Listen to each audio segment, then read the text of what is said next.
감사합니다. 우리 반주자 선생님은 저기 가서 앉으시면 돼요. 예.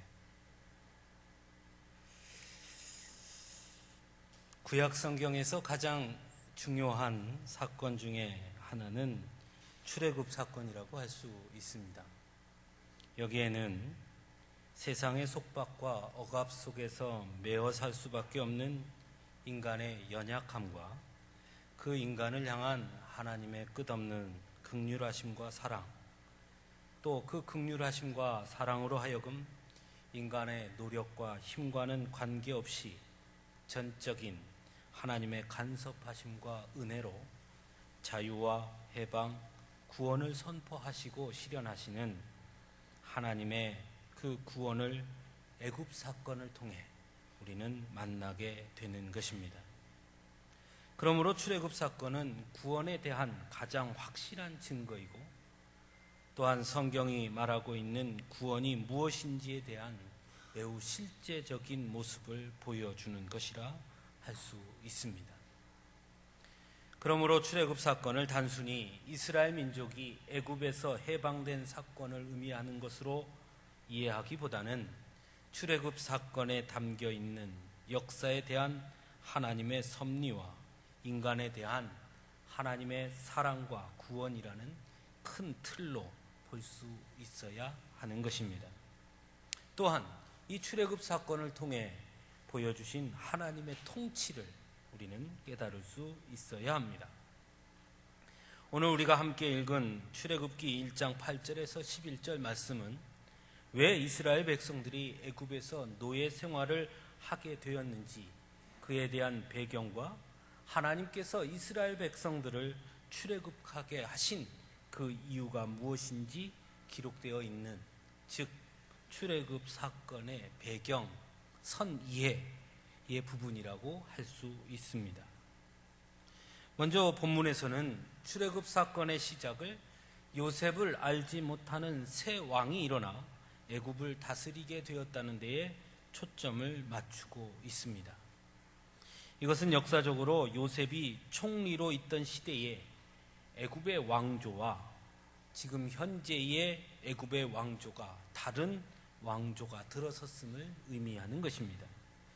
실제로 요셉이 총리로 있던 시대에는 시기적으로 힉소스 왕조가 애굽을 다스리던 시대로 애굽의 입장에서는 이 민족의 지배를 받았던 시기라고 할 수 있습니다.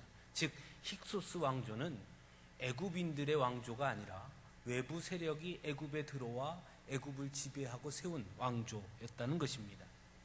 그래서 이방인이었던 요셉 또한 이방인이었으나 그 왕조가 이방 왕조였기 때문에 이방이었던 요셉이 총리까지 오를 수 있었던 것입니다.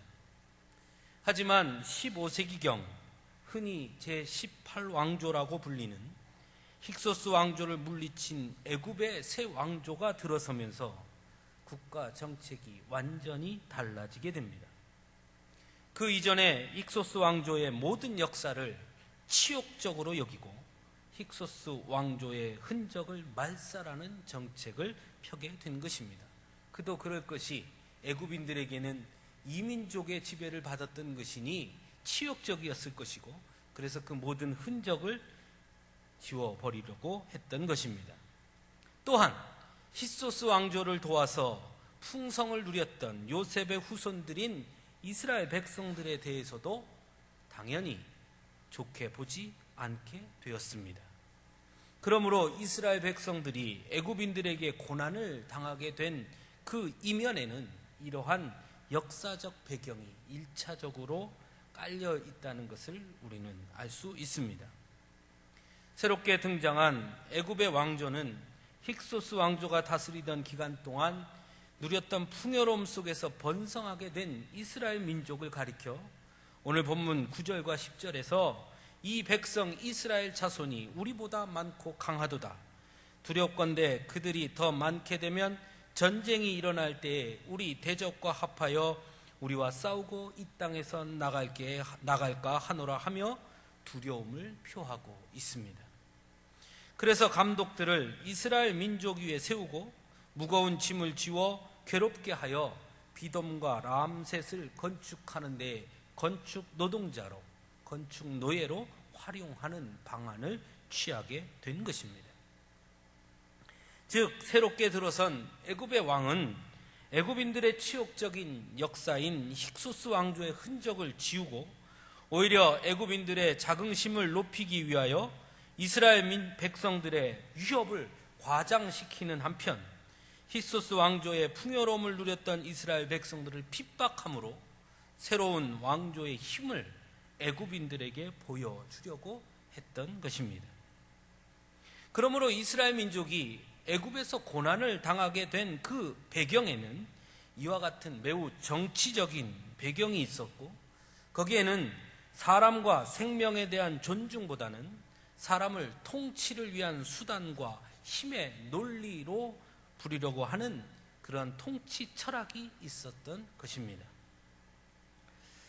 조금 전에 우리 장로님 기도해 주신 것처럼 오늘은 69주년 광복절 기념주일로 지키는 주일입니다. 1910년 한일 합방으로 인해 우리나라의 주권을 잃고 일제히 식민지로 살아야 했던 우리 민족이 1945년 8월 15일 일본이 제2차 세계대전에서 패망하게 되므로 해방을 맞게 된 날을 기념하는 주일이 바로 8.15 광복절 기념주일인 것입니다. 일본이 우리나라를 침략한 건 역시 애굽의 이스라엘 백성들의 통치 철학과 일면 비슷한 면이 있습니다. 자신들의 이익을 위해 힘의 논리로 억압하여 우리 민족의 아픔과 고통에는 무관심한 채 인간을 철저히 자신들의 이익을 위한 도구로 사용하고자 했던 것이 일본의 우리 민족에 대한 침략이었습니다. 그들 역시 우리 민족 이 사람에 대해서 사람과 생명보다는 힘과 경제적 논리를 우선시했고 그 모습들은 위안부라든지 여러 가지 문제로 보여지고 있습니다. 하지만 이스라엘 백성들의 고난과 신음을 그저 보지 않으시고 이스라엘 백성들을 애굽의 핍박으로부터 건져내시기로 작정하신 것처럼 우리 하나님께서는 역사의 주관자이신 우리 하나님은 결코 일본이 영원히 승리하도록 두지 아니하셨고 결국 그들은 패망하게 된 것입니다. 이처럼 출애굽 사건은 통치의 수단으로 인간을 이용하는 것에 대한 그리고 생명보다 경제적 논리와 힘의 논리를 내세우는 애굽의 통치 방식에 대한 하나님의 완전한 거부라고 볼 수 있습니다.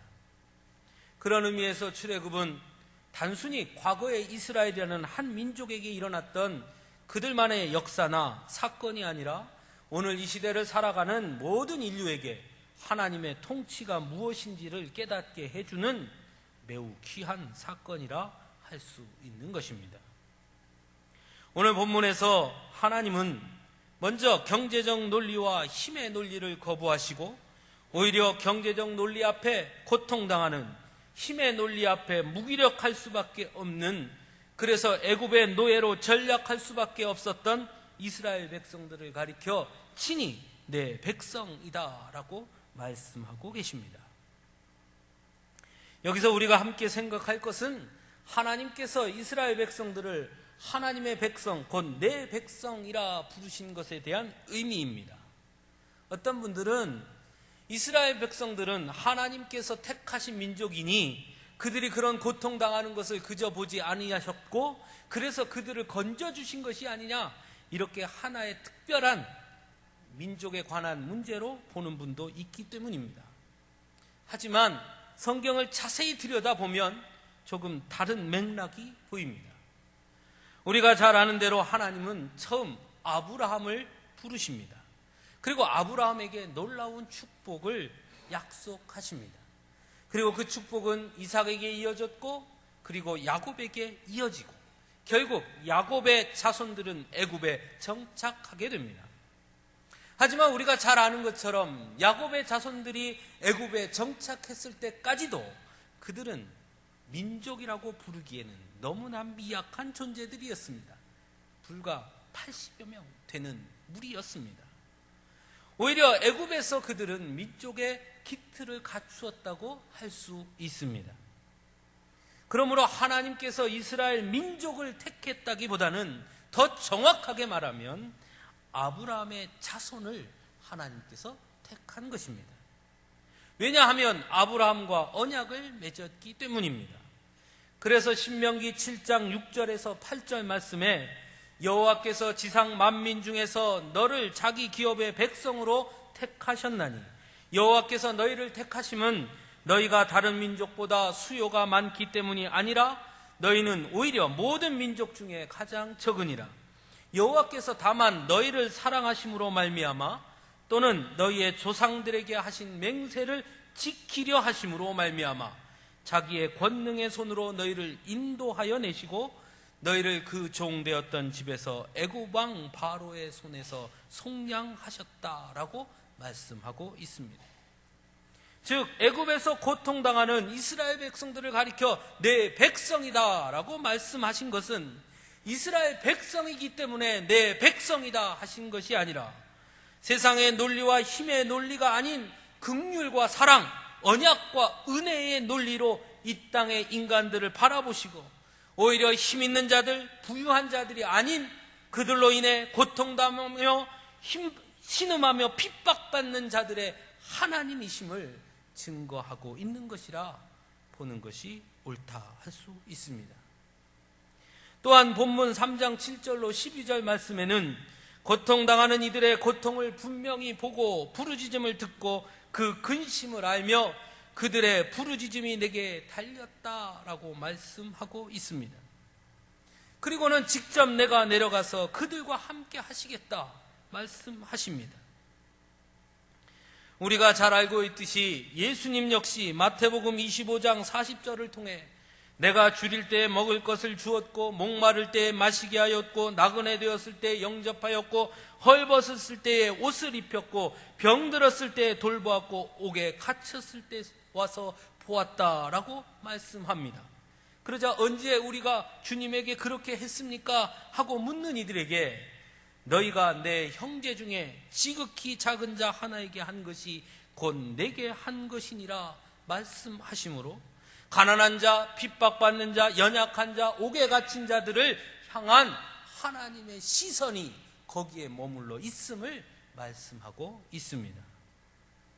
공생의 기간 동안 예수님은 경제적으로 가난한 자, 세상의 기준에 의해 소외당하고 배척당한 자, 율법이라는 이름으로 인해 실패자요 죄인으로 낙인 찍힌 자, 신체적으로 장애를 가진 자들과 병든 자, 사랑하는 가족의 죽음 앞에서 통곡하는 자들 곁에 언제나 함께 하셨고 그들의 아픔을 같이 느꼈고 함께 우셨으며 함께 분노하셨고 그들의 삶에 간섭하심으로 그 모든 부조화와 어그러짐을 완전하게 회복시켜 주신 그 놀라운 일들을 공생의 기간 동안 분명하게 보여주셨습니다.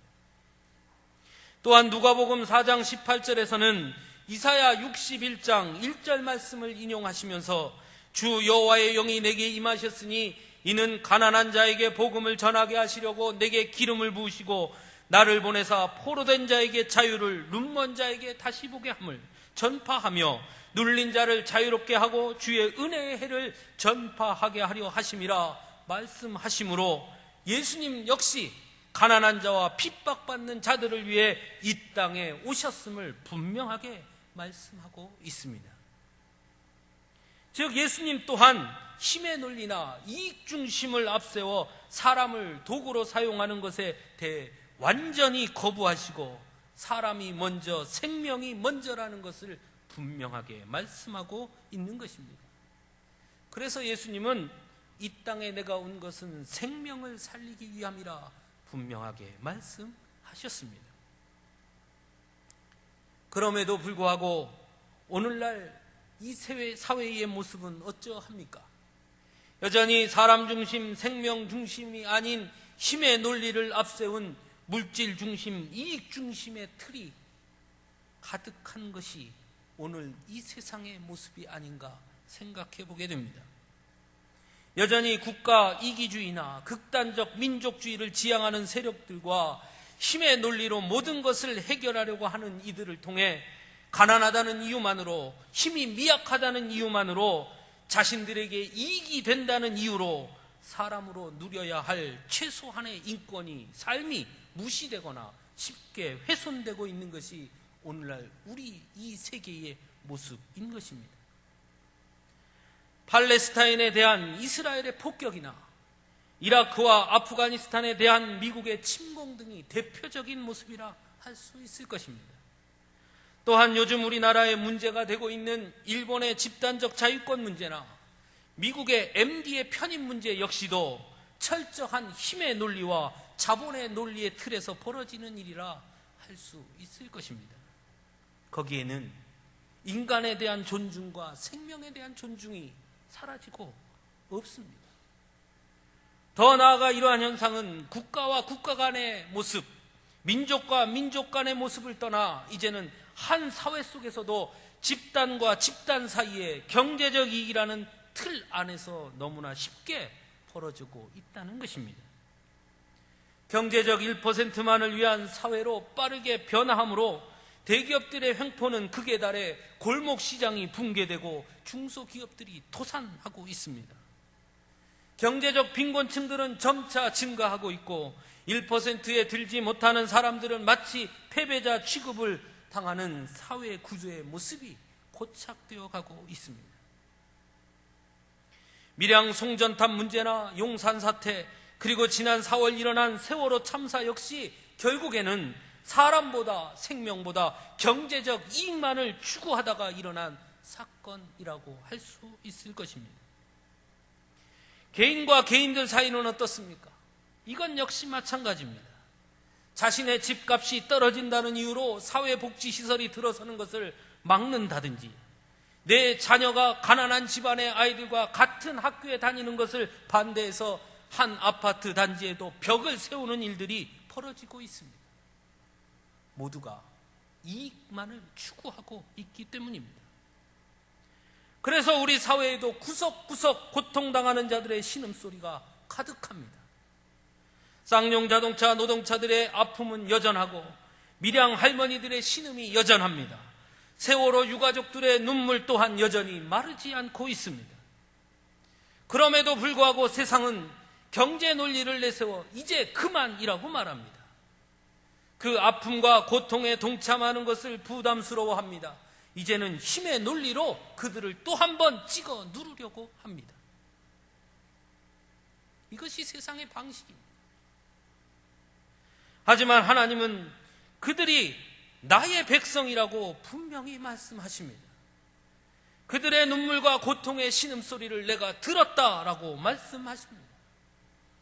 그리고 우리가 잘 아는 대로 힘의 논리, 자본의 논리를 앞세웠던 애굽을 하나님 앞에 철저하게 무릎 꿇게 만드십니다. 기어코 그들로부터 하나님의 백성들을 해방시키시고, 기어코 하나님이 약속하신 해방의 땅, 자유의 땅, 축복의 땅으로 하나님의 백성들을 인도해 주셨습니다. 비록 세상의 논리가, 힘의 논리가, 자본의 논리가 이기는 것 같으나 결국에는 하나님의 은혜가 승리한다는 것을 출애굽 사건을 통해 하나님은 우리에게 분명하게 보여주고 계신 것입니다. 하나님은 언제나 이 땅에 억압당하고 고통당하며 눈물 흘리는 자들과 함께 하심으로 결단코 그들을 홀로 두지 아니하실 것이며, 가난한 자, 연약한 자들을 자본과 힘의 논리로 억압하는 자들의 무릎을 꿇게 하실 것임을 출애굽 사건을 통해 우리에게 분명하게 보여주고 계신 것입니다. 지난 주간에 교황이 우리나라를 방문했습니다. 여러분, 그것을 보면서 무슨 생각이 드셨습니까? 저는 뉴스에 교황이 나오는 모습을 보면서 한편으로 매우 착잡한 심정을 느끼게 되었습니다. 교황이 와서 세월호 유가족들을 안아주고 그들의 이야기를 들어주고 그들이 전한 편지를 가슴에 품고 노란 리본을 가슴에 달고 세월호 유가족이 들고 행진했던 그 십자가를 로마 교황청으로 가지고 가겠다 이야기하고 그 모습에 세월호 유가족들이 교황의 품에 안겨서 눈물을 흘리는 것을 보았습니다. 더 놀라운 것은 그 교황 옆에 있는 우리나라의 추기경들 가슴에는 노란 리본이 달려있지 않더라는 것입니다. 그 교황 뒤에 서 있는 대통령은 그가 정말 오히려 그 대통령이 그들을 위로해야 할 우리 대통령은 그들을 위로하지 못했다는 것입니다. 한국의 개신교의 어느 교단은 교인들을 모두 끌고 서울에 올라가 10,000명 이상이 모여서 교황의 방안을 반대하는 기도회를 열었다고 합니다. 그럴 수도 있겠지요. 그러나 양심이 있으면 그렇게 하면 안 된다고 생각합니다. 한국에 목사님이 없습니까? 교회가 없습니까? 왜 우리나라 국민들이 우리나라에 그 훌륭하다는 그 큰 교회에 그 대단하다는 목사님들을 통해 위로받지 못하고 왜 한국 교회에 위로받지 못하고 왜 우리나라 대통령에게 위로받지 못하고 왜 우리나라 정치인들에게 위로받지 못하고 저 멀리 에서 다가온 교황의 손내밈에 위로받고 눈물을 흘리고 그래야 하는 것입니까? 누구 책임입니까? 너무나 가슴이 아팠습니다. 교황의 방안을 반대하는 기도회를 할 것이 아니라 거꾸로 위로받을 자들에게 위로해 주지 못한 우리의 죄를 통회하는 기도회를 해야 하는 것입니다. 하나님은 분명히 억압당하고 고통당하며 눈물 흘리는 자들과 함께 하시는데 한국 교회는 어느 순간부터 힘의 논리와 자본의 논리로 그들을 억압하는 자들과 함께하고 있기에 그들을 위로해 주지 못하고 있는 것입니다.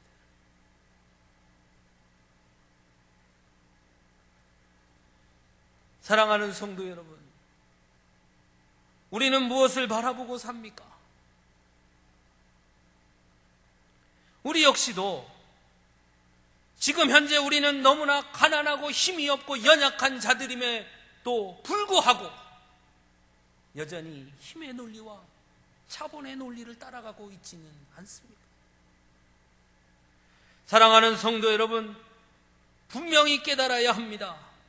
세상 속에서는 가난하고 세상의 기준으로는 너무나 보잘것없는 자들이지만 그래서 어느 누구도 우리를 알아주지 않을지라도 오히려 그래서 전능하신 하나님께서 우리의 하나님이 되어주신다는 사실을 분명히 기억해야 하는 것입니다.